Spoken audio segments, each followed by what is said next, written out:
Bonjour, mon nom est Richard Martin. Je vous souhaite la bienvenue dans cette présentation sur un utilitaire qui sera vraiment très pertinent pour les astronomes amateurs, pour les gens donc qui veulent planifier une soirée d'observation ou une soirée d'astrophotographie. Donc l'application s'appelle Astrosphérique sur astrosphérique.com, vous allez voir tantôt.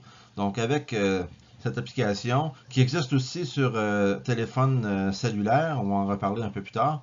Donc vous pourrez donc voir la qualité du ciel qui sera annoncée dans la soirée ou dans les jours qui viennent. Donc avec plein de facteurs plus ou moins importants selon ce que vous voulez faire. Donc rien ne vaut une image vaut mille mots. Donc allons voir ce merveilleux outil astrosphérique.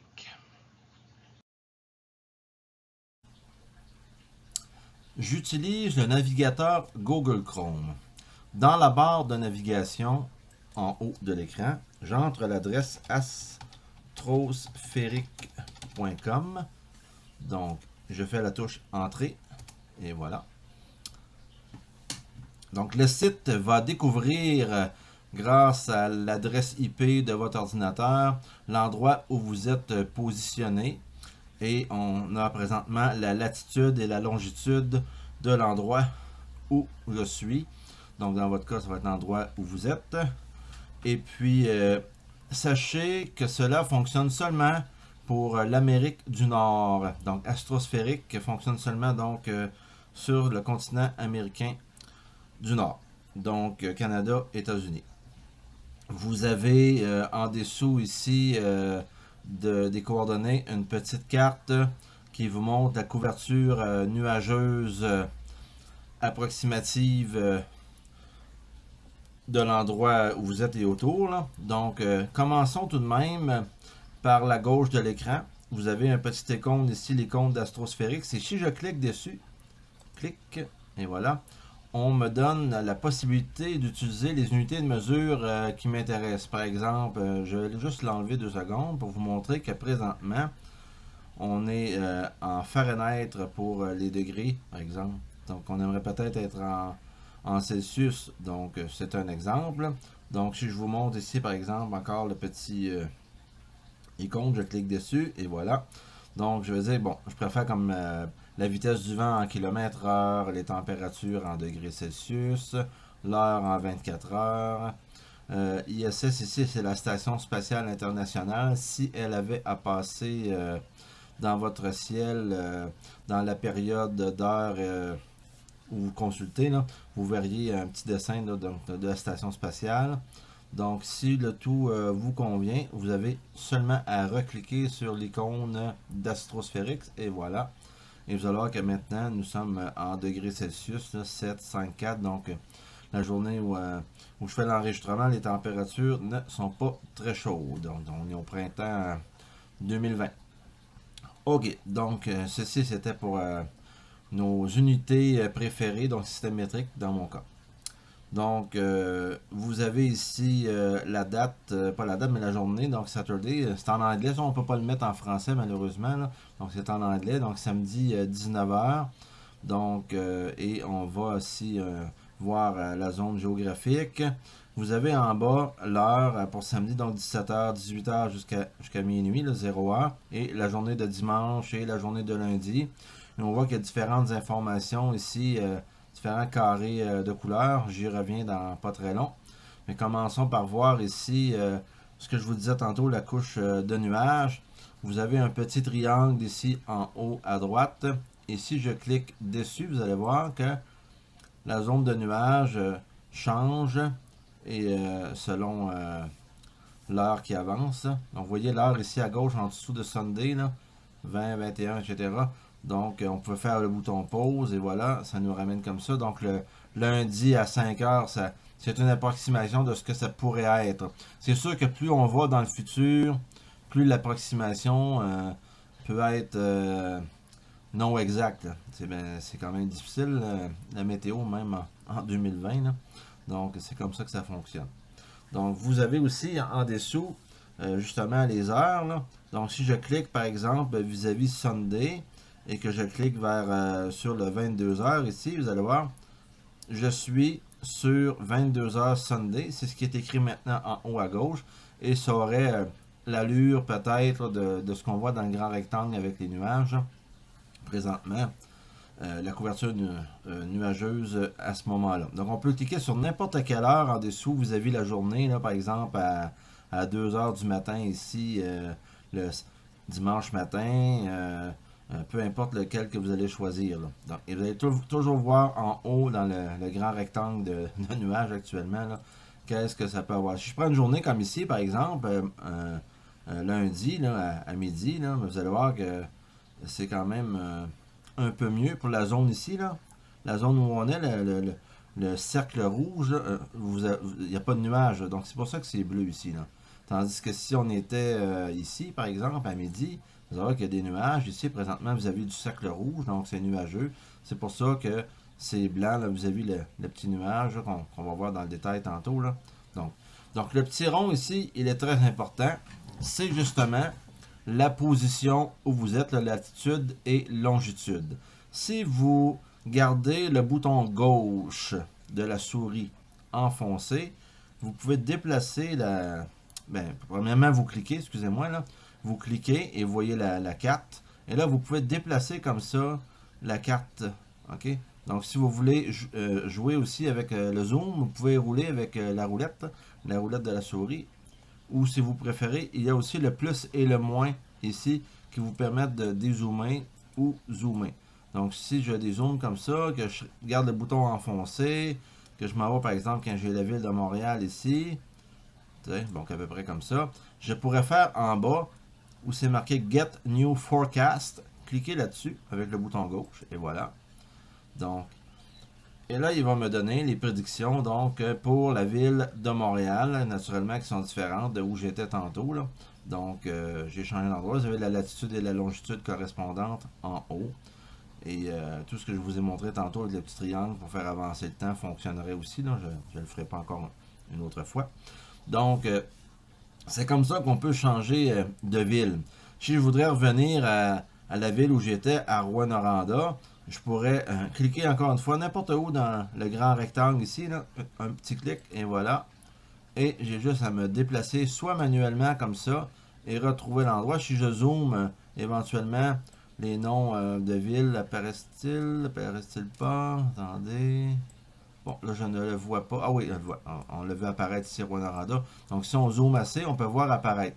Mais imaginons que je suis assez loin et que je ne veux pas nécessairement chercher comme ça.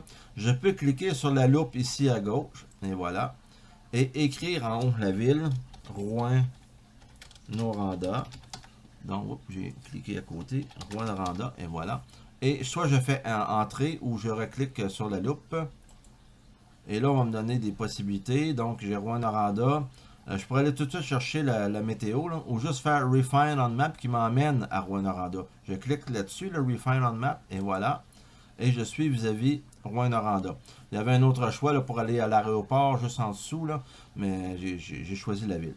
Donc, on est à Rouyn-Noranda, OK? Mais il faut aussi cliquer sur Get Forecast en bas si vous voulez revenir à l'écran de départ. Donc, je fais Get Forecast et voilà. Donc, je suis revenu donc à la ville de Rouyn-Noranda. Si vous avez plusieurs villes qui vous intéressent souvent, ça serait un petit peu long comme ça de tout le temps cliquer dans l'écran ici, aller faire la recherche, revenir avec Get Forecast. Si vous n'avez pas besoin de faire Get Forecast parce que vous n'avez pas changé de ville, vous pouvez aussi faire Close en bas à gauche. Tout simplement, ça vous ramène à l'écran où vous étiez. Là. Mais si vous aviez des endroits préférés, vous pourriez faire ce qu'on appelle des favoris. Je vais tout expliquer les autres choses ici tantôt, là, mais commençons par le choix des villes. Donc, pour pouvoir avoir des favoris, il faut avoir un compte sur Astrosphérique. Donc, je vais juste descendre l'écran un petit peu plus bas. Vous avez ici Sign in to Astrospheric to begin using favorite location, weather alert, subspace and other great features. Bon, vous pouvez donc comment je pourrais dire, entrer sur le site, mais avec un compte finalement. Là. Donc, si j'écris par exemple, moi j'en ai un. Donc, tout ce que vous auriez à faire, dans le fond, c'est d'écrire votre adresse de courriel ici et de faire Submit. et il va se rappeler de votre adresse de courriel. Donc, j'écris mon adresse de courriel, comme ça. Donc, je vérifie qu'elle est bien écrite. Parfait. Et quand je vais faire Submit ici, là, il va envoyer un code à mon adresse de courriel. OK? Et je pourrais rentrer soit le mot de passe qu'il m'a envoyé, mais il m'envoie aussi un lien. Donc, je pourrais aussi cliquer sur le lien et ça me ramènerait sur le site Astrosphérique, mais avec tous mes choix personnels et mes favoris sur le côté droit. Donc, je vais mettre en pause 2 petites secondes, je reviens. Donc, je suis déjà revenu.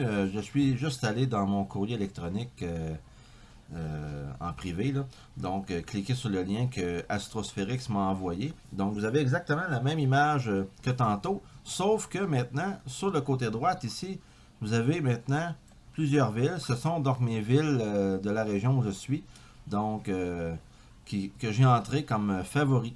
Donc, ce qui est intéressant, au lieu d'aller cliquer en haut comme tantôt ici, je vais remonter ça complètement en haut, dans la carte pour choisir une ville, je n'ai tout simplement qu'à cliquer, exemple, sur une autre ville. Exemple, si je clique sur Ville-Marie, clique, eh bien, je vais remonter en haut. Je suis donc maintenant sur Ville-Marie, tout simplement. Donc, j'ai changé d'endroit. Donc, si je veux revenir à Rouyn-Noranda, je clique sur Rouyn-Noranda, et voilà, je suis revenu. Donc, c'est intéressant. On peut voyager rapidement d'une ville à l'autre dans les villes que nous préférons. Donc, comment faire pour se créer un favori? Donc, je vous dis ça rapidement. Exemple, si je vais faire avec le dernier en bas, j'ai Matagami. Si je clique sur le petit triangle ici, regardez, je pourrais détruire un favori. Imaginons que je clique sur Delete comme ça. Vous allez voir que le favori Matagami est disparu. Et si je vais en haut, comme ça ici, et que je clique, donnez-moi juste une petite seconde. OK, donc si vous allez cliquer ici en haut dans la carte, OK, et que vous faites la recherche sur Matagami, donc il est déjà écrit là, donc parce que je suis allé tantôt. Donc je clique sur la petite loupe et voilà, donc il me trouve Matagami, donc je n'irai pas à l'aéroport, là, je vais aller tout simplement aller dans Matagami et je vais faire Get Forecast directement et voilà, ce qui va m'amener directement à l'endroit. Et là, la carte ici à droite, la partie de droite, ok, je vais écrire ici Matagami, ça va être le nom de mon favori. Et je vais faire Save ici en bas. On a toutes les coordonnées d'ailleurs qui se sont trouvées là. Donc Save et voilà. Et si je descends un petit peu là, regardez, le favori s'est rajouté. Donc c'est tout simplement comme ça qu'on fait pour s'ajouter des favoris. On a juste à aller choisir ici en haut, en cliquant sur la carte, ici, le lieu qu'on veut avec la recherche. Je vais faire Close pour revenir là. Et quand ça c'est fait, vous allez pouvoir écrire à droite, comme j'ai fait là, le nom du favori et l'enregistrer. Mais à condition d'avoir entré au départ votre adresse de courrier électronique. Et à toutes les fois, vous allez revenir en entrant votre adresse de courrier électronique et en cliquant sur le lien ou en entrant le mot de passe qu'on va vous donner, vous allez revoir vos favoris. Donc maintenant, entrons dans le vif du sujet. Donc vous avez vu tantôt qu'on voyait les nuages, qu'on pouvait faire avancer avec le temps, etc., qu'on voyait la journée. Bon, on va y aller donc en descendant dans l'écran. Donc on a les journées, on a les heures. On est en 24 heures présentement parce que je l'ai choisi dans mes favoris avec le kilomètre, les degrés Celsius, etc. Et là, vous avez ici le premier petit dessin, Cloud Cover. Donc Cloud Cover, ça c'est pour vous donner donc comment le ciel est couvert actuellement en pourcentage. Vous avez, regardez, quand je clique sur n'importe quelle heure, présentement, par exemple 21h ou 23h, tiens, il fait noir complètement normalement, le samedi à 23h. Et vous avez en bas Cloud Cover et c'est marqué 96%.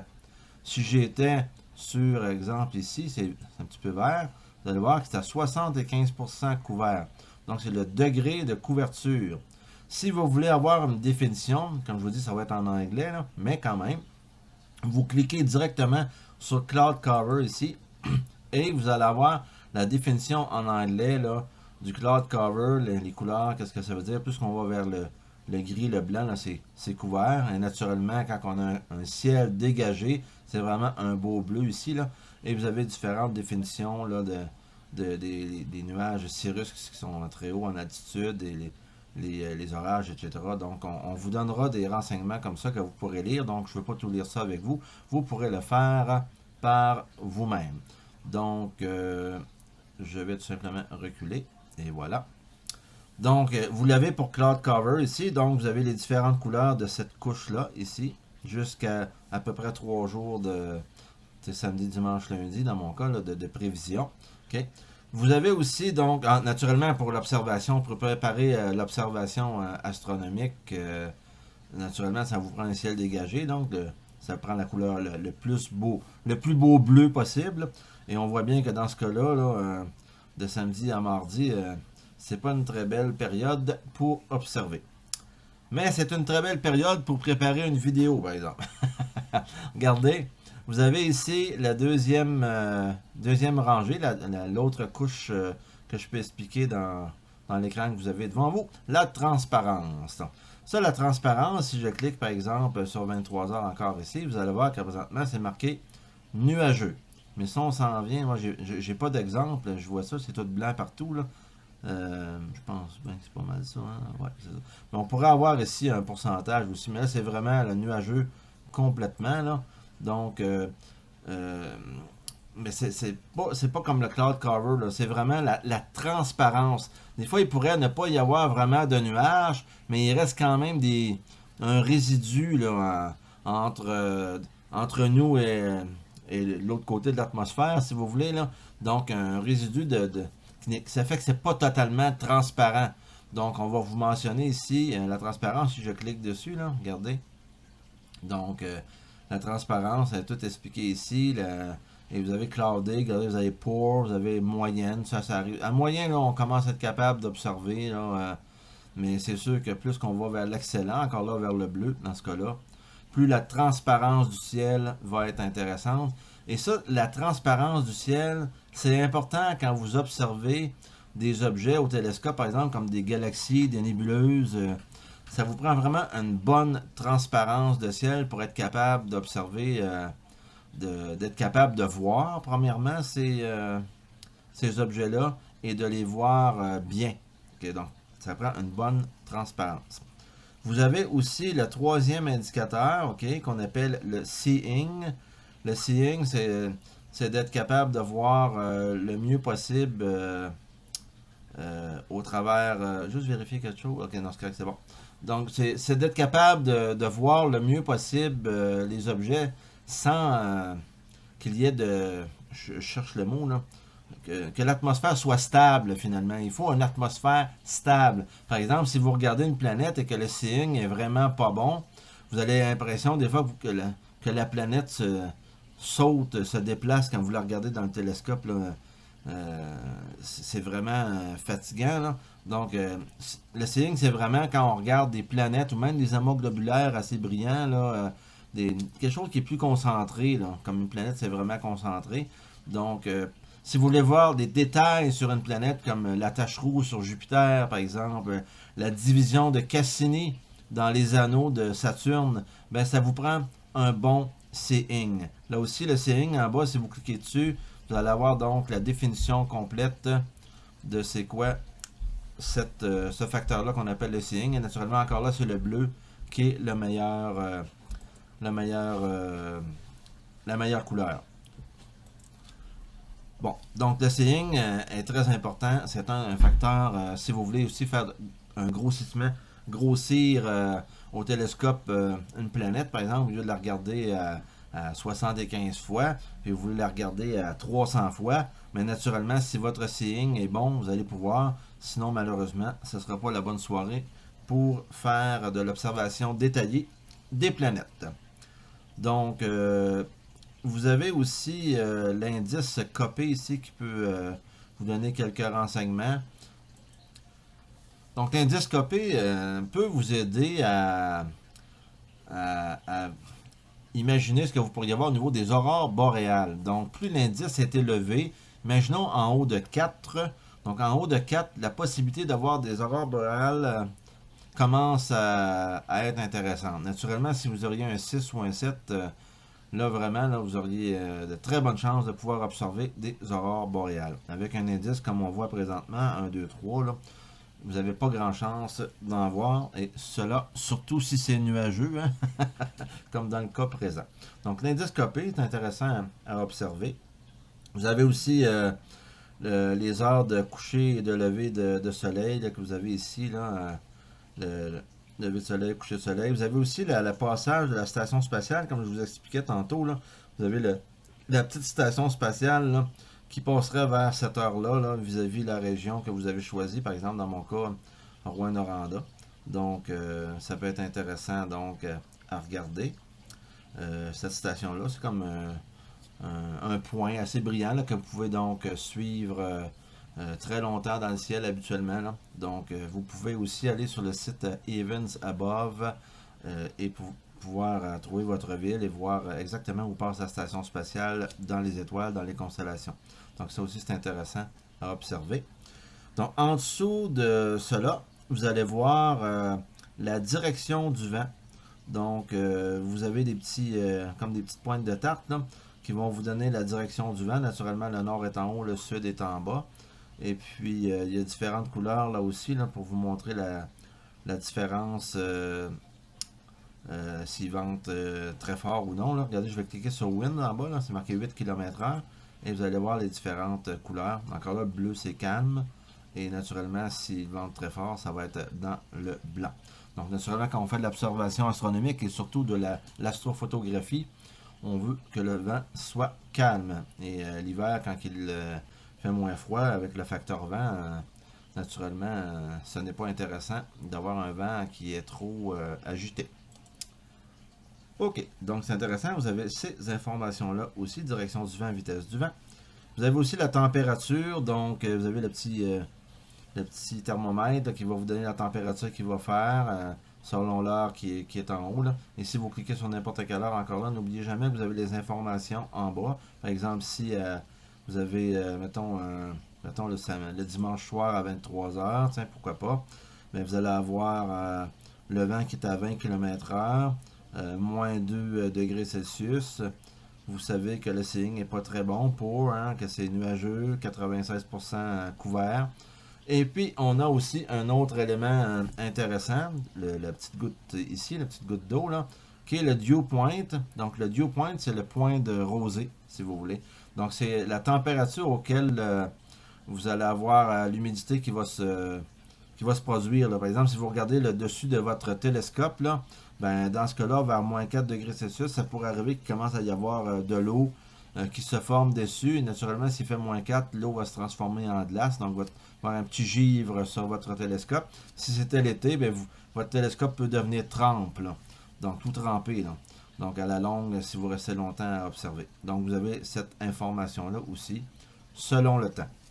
Donc, dans l'espace de ce rectangle-là, ici, dont je fais le tour avec la souris, vous avez vraiment beaucoup d'informations pour vous permettre de bien planifier votre soirée d'observation.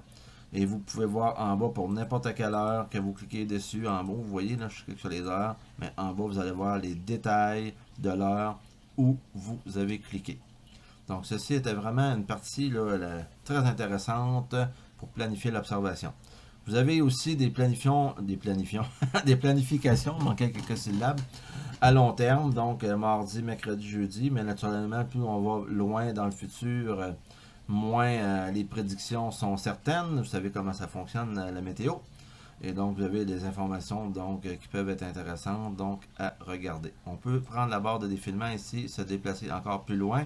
Vous voyez la barre de défilement qui est en bas, qui commence ici, qui se termine là. Je vais un petit peu dans le milieu, là. Je reste le bouton gauche enfoncé, donc je peux me déplacer vers la gauche, me déplacer vers la droite. Donc, pour essayer de planifier à long terme là, les possibilités d'observation. Continuez à descendre un petit peu plus bas. Vous allez avoir les phases de la Lune avec les dates. Là, par exemple, le premier quartier qui serait le 29 mai. Vous avez ici la phase actuelle de la Lune au moment où je vous parle. Donc, comment elle est illuminée. L'altitude en degrés, elle sera 47 degrés de haut, donc à peu près au milieu du ciel, donc elle est à l'âge de 9,6 jours. Donc vous avez toutes ces informations-là, c'est intéressant. Vous avez l'information du site où vous êtes présentement, donc latitude, longitude, etc. Donc vous pouvez aussi consulter. Donc, ça, c'était vraiment le bas de l'image. Il y a cette partie-là que je ne vous ai pas encore parlé. Donc, si je remonte ici en haut, vous allez voir donnez-moi juste une petite seconde sur pause. Parfait. Donc, j'étais allé faire une petite vérification pour ne pas vous induire en erreur. Donc, vous allez voir ici en bas, c'est marqué Share. OK? Donc, ça, c'est pour partager un favori. Bon, je n'irai pas trop dans les détails, mais je vais quand même vous montrer que si je clique sur Share pour Rwanda ici, il y a une fenêtre qui apparaît. Et cette fenêtre-là, donc, permet de, si on descend vers le bas, là, on pourrait même choisir une image qu'on voudrait partager et donner quelques détails par rapport à l'image, etc. Donc, vous pourrez faire le tour de ça si vous voulez, là. Donc, c'est pas l'option la plus populaire. Donc, vous allez pouvoir entrer la ville de Rouen-Noranda, comme je choisir une image, etc. Et quand ça va être fait et vous cliquez sur Create, il doit y avoir un bouton Save à Choose Image spécial. Ok, c'est full description. En tout cas, I agree. Et puis vous faites tout simplement Create. En tout cas, vous pourrez regarder, là, je n'entrerai pas trop dans les détails là-dessus, mais vous pouvez créer donc un favori. Et ça envoie l'information. Et les gens, quand ils vont cliquer ici en haut sur la carte, et voilà. Quand on est sur la carte ici, vous allez voir, il y a comme un étoile ici à gauche. Là. En cliquant sur cette étoile-là, vous allez voir... juste 2 petites secondes. Favorite. Il est-tu? OK. Il m'en donne pas présentement. Ah oui. Donc, si vous cliquez sur la carte ici, en haut, n'importe où, là, vous arrivez dans la grande carte. Et puis, regardez, je vais juste dézoomer un petit peu avec la roulette. Et regardez, vous allez voir comme des petits boutons là, bleus. Là. Il y en a un ici, il y en a un là. Donc, il pourrait y en avoir un, pourquoi pas, à Rouen-Noranda éventuellement. Donc, en envoyant les informations, comme on l'a vu tantôt, ben, si je clique par exemple sur le petit bouton bleu ici, et voilà. Donc, ça me met Pogue Lake Algonquin. Quelqu'un donc a envoyé cette photo-là. Là. Donc, je pourrais même aller voir cette ville-là avec Get Forecast ou apprendre plus sur le sujet. Là. Donc, vous pourrez vous amuser avec ça si vous voulez. Donc, c'est ça que ça a les favoris, à faire ajouter des petits points bleus comme ça là, à différents endroits. Donc, je pense pas que ce soit l'option la plus recherchée, mais c'est à ça que ça sert. Puis si vous vous demandez donc à quoi sert la fameuse étoile ici, et si je fais close, donc c'est relié donc au bouton ici en bas, là, share. Là. Bon, parfait. Donc, je continue. Cette partie-là étant faite. Maintenant, on a tout vu la partie ici jusqu'en bas. On a vu tout ce qui est dans cet écran-là. Allons un peu plus loin, donc en cliquant directement sur la carte encore une fois. Regardez bien. Vous avez un Map Layer ici. Je ne sais pas si vous voyez, excusez-moi, Map Layer. Si on clique là-dessus, vous avez différentes couches. Donc, j'ai cliqué sur la carte par après. Là. Donc, si vous cliquez par exemple sur Smoke, qui est la fumée, vous allez voir, ça va vous donner la carte et vous voyez un petit peu s'il y avait de la fumée, là, ce que ça peut donner. OK? Donc, vous avez Smoke ici, là, et vous avez Clear, et vous avez en mauve ici, là, Dense Smoke. Par exemple, s'il y avait un feu de forêt ou quelque chose comme ça, là, probablement qu'on aurait plus de couleurs dans le rouge, dans le mauve. Là. Ça va? Donc, vous avez aussi le petit triangle ici, que si je clique dessus, vous allez voir, ça va faire avancer les heures ici, là. OK? Donc, vous voyez un peu le changement. Chaque chose qu'on peut faire afficher ici fait la même chose. Regardez, j'ai Smoke. J'ai Enhance ici. Donc, c'est un autre genre d'affichage. Donc, sur la transparence. Ça va. Bon. Donc, je vais cliquer maintenant sur Close ici pour revenir où j'étais tantôt. Donc, j'étais ici sur Map Layer, si vous vous le rappelez bien. Bien. Donc, je reclique là-dessus. Donc, on a vu Smoke. Donc, on pourrait cliquer sur Cloud. Et là, on arrive ici. On va Cloud Cover. Il y a d'autres façons d'arriver à ces affichages-là. Là. Mais je voulais quand même que vous voyez que en cliquant sur Map Layer, regardez, vous avez la transparence, le Seeing. Donc, transparence. Et quand vous êtes dans une option comme transparence, par exemple, vous avez ici l'opportunité des fois d'aller chercher d'autres... on l'avait tantôt, donc je peux redemander Smoke à partir d'ici. Ça va?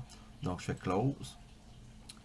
Je retourne sur Map Layer ici à droite. Il y avait donc le Ground. Ça, c'est le sol. Donc si je clique sur Ground ici, vous allez voir la température du sol, donc ground temp. On aurait pu demander aussi le dew point, aussi le point de rosée, ou le vent. Hein? C'est disponible à partir d'ici aussi. Donc, mais regardez ici sur la température du sol, vous voyez là, moins 50 en mauve et plus 50 en genre de brun, rouge, vin, quelque chose comme ça en tout cas. Donc, ça peut vous donner une idée de la température au sol. Quand vous préparez donc des soirées d'observation, ben, ça peut peut-être vous aider des fois selon ce que vous voulez faire dans la soirée. Là. Donc, je refais Close ici. Je retourne sur Map Layer. On avait aussi le jet stream qu'on aurait pu demander, donc les courants jets. Donc, si ça vous intéresse de voir la vitesse des courants jets dans votre région, je fais Close encore une fois. Il y a beaucoup d'options, comme vous pouvez voir. Là. Donc, satellite ici, si vous cliquez là-dessus, vous allez voir une photo satellite infrarouge présentement parce que c'est marqué infrared ici, infrared. Et si je clique dessus, vous pourriez voir le visible. Vous allez voir le visible avec les nuages. Et vous pourriez même voir la couche vapeur d'eau. Donc, vapeur d'eau, parce que des fois, il y a de la vapeur d'eau en suspension. C'est pas comme des gros nuages, mais c'est quand même de la vapeur d'eau. Et ça peut nuire aussi donc aux observations. Je refais le bouton Close. Et regardez dans Map Layer, toujours à droite, il reste ici en bas la pollution lumineuse, Light Pollution. Donc, si vous cliquez là-dessus, donc ça peut vous donner un indice là, de la pollution lumineuse. On voit par exemple dans le coin de Montréal, c'est épouvantable, mais dans mon coin ici, c'est un peu mieux. Donc, vous avez les couleurs ici, là, plus qu'on va vers le blanc, plus c'est pollué au niveau de la lumière. Et plus on va vers le noir, naturellement, mieux c'est pour l'observation. Donc, ça, c'est intéressant aussi à utiliser. Je fais Close en bas à gauche. Et tout ça était disponible grâce aux couches ici là, pour la map en question. Ça va? Donc ça, c'est une chose. Mais si vous aviez cliqué directement dans la map, comme on voyait au début, et voilà, je clique là-dessus. En passant, je remarque que je suis présentement à Matagami. Je vais cliquer sur Rouyn-Noranda. Peu importe pour mon exemple, ça ne dérange pas vraiment. Là. Mais vous allez voir que c'est marqué Rouyn-Noranda maintenant ici. Là. Donc, il faut changer de ville avec vos favoris, ça va bien. Et là, je clique, comme je vous dis, dans la carte, et voilà. Et là, on arrive ici. Ça, c'est la dernière chose que j'avais demandé tantôt. Regardez, vous avez l'opportunité de cliquer ici sur, mettons, Dark, OK? Donc, ça, c'est comme ça. Et je vais juste enlever... je vais vous les montrer un par un. Donc, il n'y a pas de problème avec ça. Regardez, ici, vous avez la possibilité de demander l'aérosol optical depth. Donc, si je clique là-dessus, donc l'aérosol optical depth, je vais vous montrer la définition que j'ai ici dans l'autre onglet. Regardez, c'est une mesure de l'extinction. C'est comme le faisceau de lumière qui, quand il passe dans l'air, à un moment donné, on va en voir de moins en moins profondément. Hein, tout dépendant les poussières qu'on peut voir, les particules de poussière, les particules de fumée, la pollution qu'il peut y avoir dans l'air, fait que le faisceau de lumière va pouvoir passer de plus en plus profond dans la couche d'air ou de moins en moins profond, tout simplement. Donc, je reviens ici. Donc, vous pouvez voir ici, par exemple, que de 0 à 1, ça serait bien, là. Mais plus on va dans le rouge, il n'y en a pas présentement, là. Mais ça veut dire qu'on pourrait, on verrait moins pas mal les objets, car le faisceau lumineux aurait de la difficulté à passer au travers. Il monte pour différentes longueurs d'onde, là. Donc, si je prends par exemple celui-là ici, donc ça peut changer. Donc, si c'est quelque chose que... celui-là est plus technique, là, je vous l'accorde, mais il y en a que ça peut donc intéresser d'avoir ces informations-là. Et n'oubliez pas qu'il y a toujours la possibilité ici de faire avancer. Regardez, je prends la petite flèche ici, j'avance un petit peu. Vous voyez ici la barre ici là, qui va avancer. Regardez, le petit rond se déplace une fois, deux fois. Ou le bouton play qui va le faire avancer tout seul. Et le bouton pause pour l'arrêter. Donc, à vous de voir si vous voulez utiliser ceci. On remarque aussi qu'on est à l'heure d'été présentement. Donc, l'heure d'été de l'Est. Bon. Donc, ça, c'était le bouton qui était ici. L'aérosol optical depth. Mais je suis présentement aussi sur Dark. Hein. Si je clique sur Dark, là, vous voyez. Mais si je clique sur Terrain, vous allez voir. Donc, on voit une autre façon de présenter.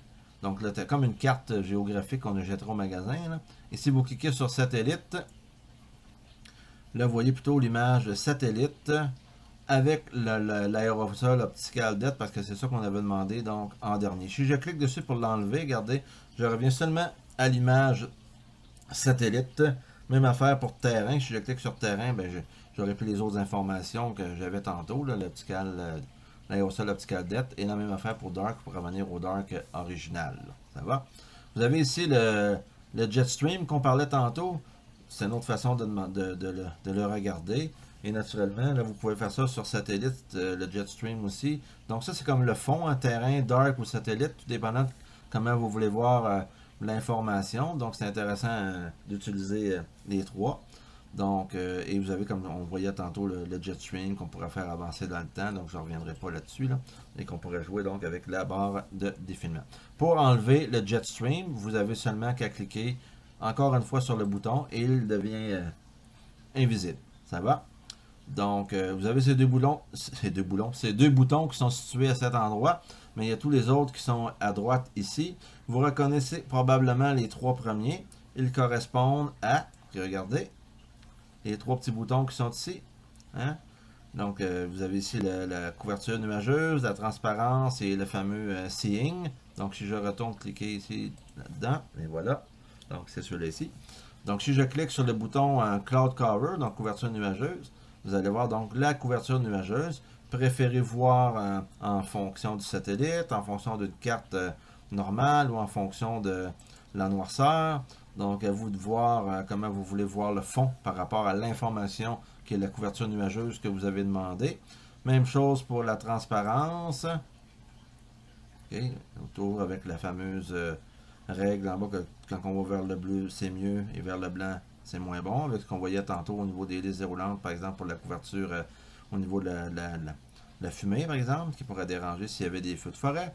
Donc, la transparence, c'est le deuxième bouton. Et le troisième bouton, le Seeing, qui est disponible aussi à partir de là. Toujours avec les mêmes possibilités. Si je reclique sur Seeing une autre fois, ça le met à off aussi. Hein, ça revient avec juste le fond choisi. Là. Si je clique sur satellite, par exemple, ben, il n'y a pas d'information par-dessus car il n'y en a aucune d'activée. Vous avez ici le petit sapin. Là. Ça, c'est pour le sol qu'on voyait tantôt. Là, la température de sol. Donc, on l'a vu tantôt. Je la mets à off. Vous avez ici à côté satellite. Si je clique dessus comme ça, donc c'est des informations qu'on satellite, là, comme par exemple pour voir l'infrarouge, le visible, la vapeur d'eau, on a vu ça tantôt. Donc c'est avec des petits boutons en forme d'arbre qu'on peut demander ça. Et si je demande le terrain, c'est encore la même chose. Vous allez avoir le terrain qui est dans le fond au lieu du satellite ou du dark avec l'information que vous avez demandé. Donc toujours le même. Oh, j'ai cliqué sur le mauvais bouton, excusez-moi. Donc ça c'est correct. Vous avez la petite ampoule ici, c'est la pollution lumineuse. On ne l'aurait jamais deviné, hein, une petite ampoule comme ça. Donc, vous pouvez choisir terrain, dark ou satellite aussi. Et si par hasard vous vous déplacez comme ça avec le bouton enfoncé dans la carte, là, c'est rien qui vous empêche d'aller voir ailleurs. Mais vous avez le petit bouton qui est ici, qui lui s'appelle Center on My Location. Clic et qui vous ramène à l'endroit où vous êtes présentement. Ne pas oublier naturellement le plus et le moins qui servent à zoomer ou dézoomer si vous n'utilisez pas la roulette de la souris. Donc vous avez vu qu'il y a une multitude d'informations que vous pouvez aller chercher selon ce que vous voulez faire dans votre soirée astronomique. Est-ce que vous voulez faire de l'observation? Est-ce que vous voulez faire de l'astrophotographie? Quel appareil allez-vous apporter? Comment fonctionnent vos appareils dans certaines conditions atmosphériques, météorologiques? Comment allez-vous vous habiller? Ils ont oublié de mettre le bouton qui dit comment il va y avoir de moustiques présents à votre site de location. Ça serait quand même assez spécial. Ça n'existe pas. Donc, je fais close en bas. Ah, n'oubliez pas que si vous changez de site, de faire le Get Forecast pour avoir les informations par rapport au site que vous voulez demander là, en glissant votre souris. Là. Donc, ce que je vais faire, moi, je vais aller enlever la pollution lumineuse et voilà. Je reprends satellite comme ça. Donc, par exemple. Donc, tout dépendant d'où est-ce que vous êtes. Donc, vous pouvez demander donc d'aller chercher les prévisions. Je vais faire close qui me ramène à la page de départ. Donc, je crois avoir fait pas mal le tour d'astrosphérique. Vous avez des boutons aussi, par exemple, My Profile, ici, mon profil, que vous pourriez cliquer dessus là, pour aller vous mettre une image de profil Allez rentrer votre site web. Bon, j'ai des affaires optionnelles. Il y a Logout ici quand vous avez terminé que vous pouvez donc vous déconnecter. Les gens ne pensent pas souvent de déconnecter. Ça ne dérange pas tellement si vous ne le faites pas, mais en tout cas, l'option est là. Normalement, je dis toujours aux gens, s'il y a une option pour déconnecter, ça doit être parce que c'est mieux de l'utiliser que de ne pas l'utiliser. Mais à vous de voir. Il y a Subspace ici que je ne me rappelle pas. Je vais cliquer dessus si ça fait quelque chose. Pause, Event, astrophotographie. C'est comme s'il y avait des messages. Donc, vous pourrez regarder ça éventuellement. Je ne vais pas dire que je vois là très souvent. Et naturellement, les favoris pour changer de ville. Donc, nous avons fait le tour d'Astrosphérique.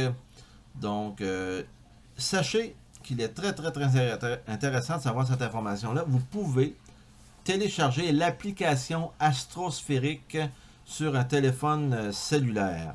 Donc, naturellement, au lieu d'utiliser la souris, vous allez utiliser votre doigt pour vous déplacer ou deux doigts pour faire des zooms au besoin. Donc, vous pouvez faire exactement la même chose que tout ce que je vous ai montré là, ici présentement. Mais c'est sûr que c'est en plus petit sur un téléphone cellulaire. Mais ça peut être pratique lors de vos soirées d'observation si vous voulez donc aller regarder les informations. Donc, je vais terminer en vous mentionnant, et peut-être que ce sera donc un éventuel futur vidéo. Donc, je ne sais pas si vous connaissez Stellarium. Je ne me souviens pas de l'adresse par cœur, mais j'écris Stellarium Online et je clique ici sur Stellarium Web Online Star Map et je fais juste vous mentionner que c'est le Stellarium en ligne, donc que vous pouvez consulter. Donc, si on fait un zoom comme ça, vous pourriez voir en bas, je vais faire apparaître ici les petites lignes. Donc, vous pouvez voir les constellations, etc. Donc, vous pourrez vous amuser avec ça. Donc, pour pouvoir en plus avoir les informations sur la position des constellations et des objets, donc dans le ciel, je vous montre que si vous faites, c'est la dernière information, un zoom par exemple sur la lyre, bien, éventuellement, vous allez voir apparaître, et voilà, par exemple la nébuleuse de la lyre, M57, là, et si je grossis vraiment, là, vous allez même pouvoir voir une image, je me rappelle bien. Et voilà. Bon, c'est peut-être pas la meilleure image sur celui-là, là, mais vous pouvez voir donc des images habituellement et tout simplement garder le bouton gauche enfoncé pour vous déplacer. Donc, ça pourra faire l'objet d'une autre vidéo. C'était seulement pour vous mettre sur la fin, comme on dit, hein, et pourriez donc aller vous amuser là-dessus sur Stellarium Online.